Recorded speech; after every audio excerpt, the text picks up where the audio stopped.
talking. This is Monday. Every Monday in this place, Early Fever Hour is business Early Fever Hour. So we're going to be talking about enhanced by grace. Enhanced by grace. If a business receives grace, grace makes difficult things easy. There are many people that are in any business that you can never be in, but you will agree that some rise almost effortlessly and some struggle. Some people you can see that they are doing far more than some others, yet they are not able to get up. I'm praying that the grace that will cause your business or whatever you do to prosper, that grace will be released unto you. Yeah. When you look at the story of David meeting Goliath in the book of 1 Samuel chapter 17, 40 to 50, we may not read the whole thing. 1 Samuel 17, 40 to 50. By the time David got to the battleground, Goliath looked at him. The Bible said that he looked at him, he was ruddy, he was of a fair countenance. Fair countenance in those days means handsome. And he despised him. And he was just seeing a sling and stone. He said, am I a dog that you have come to the battle? Have they not told you about me? But David was not here. He was not there by himself. He said that you have come to meet me with all these wonderful gadgets. But I have come in the name of the Lord. That is grace. Once your business receives grace, you will be made great. I prophesy into your life. Let greatness start emanating in the new dimension in your life. In the name of Jesus. You know, I was wondering as a little boy, one of the things that I wonder was whenever I saw birds flying, I've been wondering, I wish I could fly. But I now got the conclusion that, okay, birds were able to fly because of their size. They are not big. I said, if I happen to be small like them, maybe I'll be able to fly. But I now cancel that notion. When I saw aircrafts that happen to be bigger than many buildings and will carry many people, some aircraft up to 1,000 people and their luggage, they will carry them and they will be airborne for many hours. And me that I'm not as big as even one aircraft. If I say, let me sustain myself in here, I need to do so many things as a little boy. But I find myself coming down. I said, so it's not about size that makes a person to fly. It's about some principle. And as I started inquiring to study, why do these aeroplanes, how do they fly? And I discovered that there are forces that they have to battle with to actually be airborne. There are 4 forces that are responsible for any aircraft in the air at any point in time. The force of the lift and the force of the weight, the force of the thrust and the force of the drag. All those may be little technical to some people. I wanted to know, that was why, if the drag is more than the thrust, it will be going, it will not be able to move forward. And if the weight is more than the lift, it will not rise.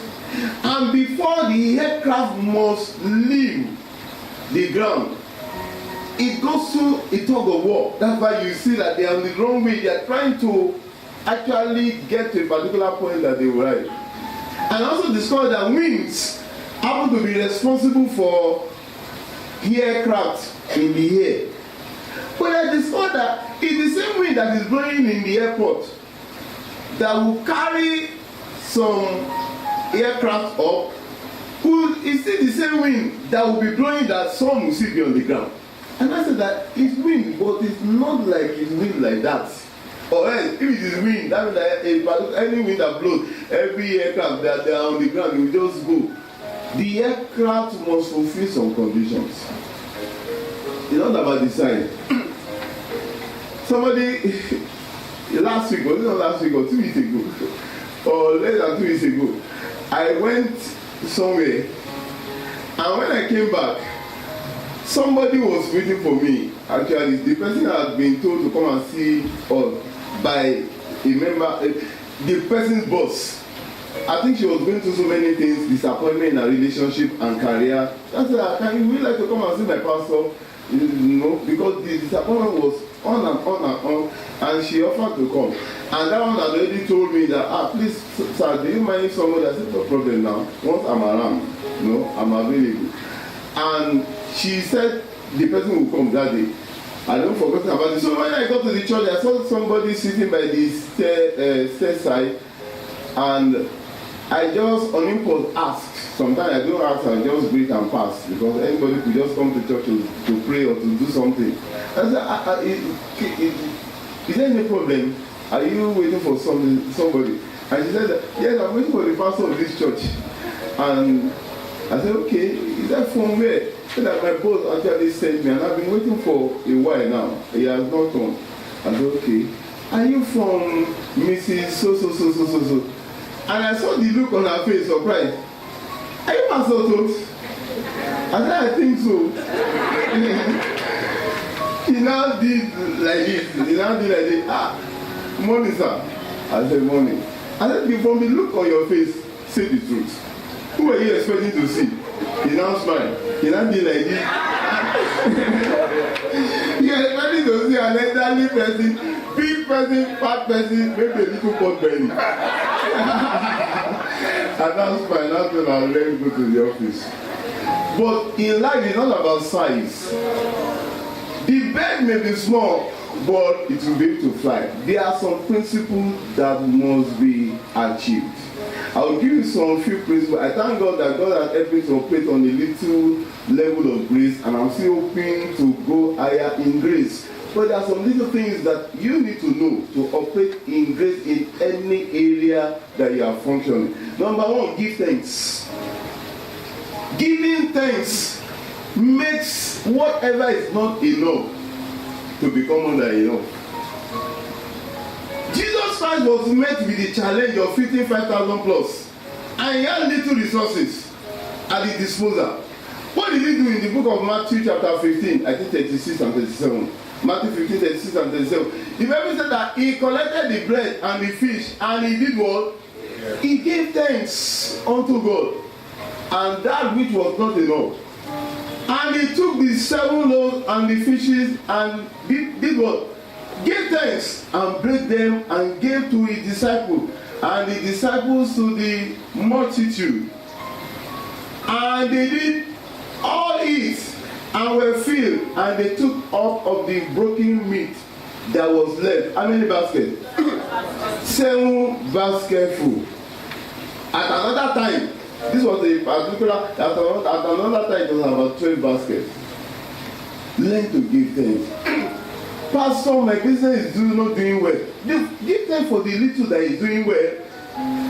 Give thanks for your family. Some people don't have anybody to call family. Give thanks. Give thanks for what is working, and the part that is not working will start receiving strength. Give thanks. It's very important. Then number 2, give tithes. Tithe is the 10% of your income. Very important. You want to know, okay, Pastor Tol, I think that you operate on a little level of grace. Okay, I'm teaching you how to operate on a little level of grace in whatever you do. Give tithes. I give tithes. Tithe is the 10%. It's a commandment of God. Malachi chapter 3, 10 to 12. You can even read from 8 to 12. So that bring all the tithes unto my house. Don't eat your tithes. When you eat your tithe, you limit yourself. You will be struggling. So many things will be happening in your business that will not be able. When you give tithe, you open the heaven over your business. Give tithe. Whatever comes into your hand. And we say that, okay, when people give me gifts, maybe that one is not work. That one is the one that you should give tithe more self, because you know that it must be God that must have touched somebody. Nobody can receive anything without God allowing me to be giving. So you give tithe. I give tithe for, if you give me 100 naira, I already remove tithe before you even leave my place. Give tithe. That is what makes some people different from other people. It's not about grammar. There are many people that can speak grammar more than us. There are many people that can pray more than us. Give tithes. Program yourself. I go about with a particular envelope. I tag it tithes so that I will not mistakenly take out my tithe. Anything that comes into, I do the transfer. I don't want to be tempted. Give tithes. Abraham was a tither.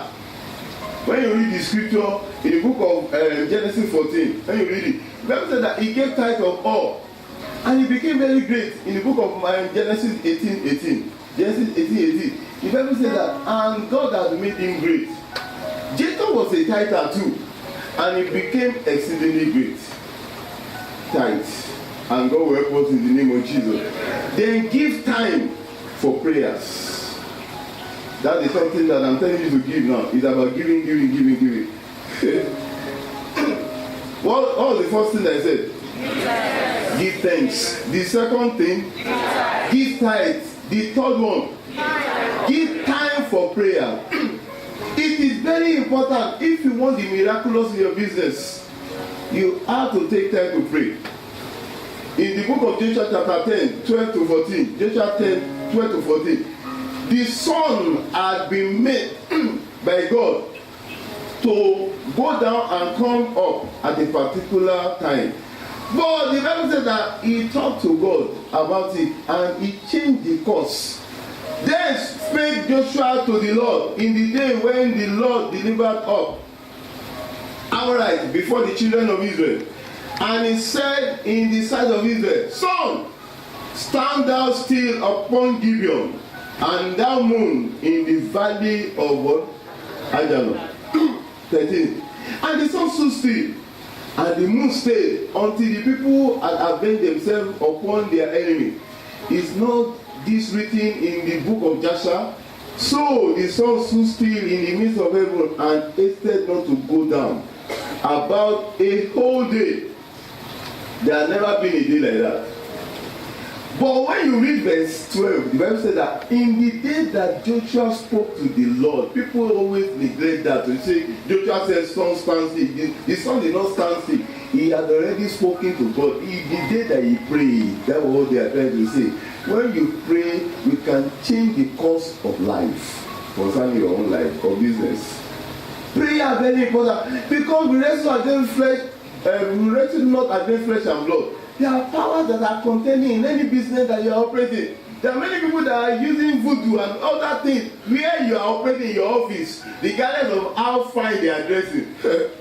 They are going to different things and they are in the same market with you. They are contending for the same contract. So you cannot afford to just leave yourself there. One pastor came to me yesterday after service from his church. And he was telling us about some problems that have been happening in his business and some other things.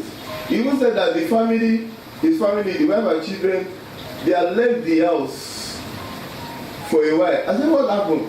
They don't want to come back to the house because they are afraid of the house. I said, what happened? Then we were now saying that we will come there and do the prayer. I said, okay, maybe when I go home, I will tell her that Pastor Toos said you will come to the house. Say you will come. I said, what happened? He said that when I was away because he was hospitalized for a while, and said that the wife was in the sitting room, and said that 3 women just came, appeared in black. I said that your covering has gone now, and we will finish or something like that. I said, okay, she was dreaming. He said, Pastor, she was not dreaming. He said that she saw. I said, in this verse, yes. Said that lie. Said that she said she would recognize 2 of them. They have to be in their clothes. The clothes. Said that we're in black. Said that one of them just passed to that area. Blah blah blah blah blah blah. Said that we refused to go back. I said that now I've come from the hospital. Said that I'm not going back there except to bring a man of God to come and pray in that place. That is the world that we are living in. She said that she had never. I know your wife. I said that. Because of that experience, I said sometimes when we tell some stories in deliverance services, some people they see it as fake. They don't. I'm praying that God will not allow some people to happen to them before they start believing. He said that Pastor, she saw it. I said that I was even asking, was she dreaming? He said that she was not dreaming. He said that they came through the wall. I said, what time was that? He said that it was around 8 8 p.m. or not even. It's a particular state that I know that they used to fly in the afternoon. I don't know that Lagos. Praise the Lord. Give time to pray. Then, number 4, give up doubts. Give up doubt. When you ask God for something, you have asked God for 1 billion. Don't be saying that, I'm just asking you because Pastor said, he said that we should pray, we should ask. So, me, I don't believe. If you give me 150,000, it's okay. No, believe. Believe. Once you believe. The Bible said that in the book of Mark chapter 6, 5 and 6, Mark 6, 5 and 6, Jesus Christ could not do what? Mighty works because of their own unbelief. That Mark 6, 6. He marveled at their unbelief and he could not, he just continued teaching. He said, okay, if it is teaching that you people want to receive, let me give you teaching. Then number 5, which should be the last one I will just say because of our time. Give up wrong association. Give up wrong association. In whatever you do, wrong association can pull you down. The Bible said that in the book of 1 Corinthians chapter 15 verse 33, 1 Corinthians 15 33, the Bible said that do not be deceived. Evil communication does what? Corrupt good manner. In association, you have to ask 3 questions. Who am I around? Number 2, what is the influence they are having on me or the person is having on me? Number 3, is it okay? Just be asking if you want to. Just take some of the person.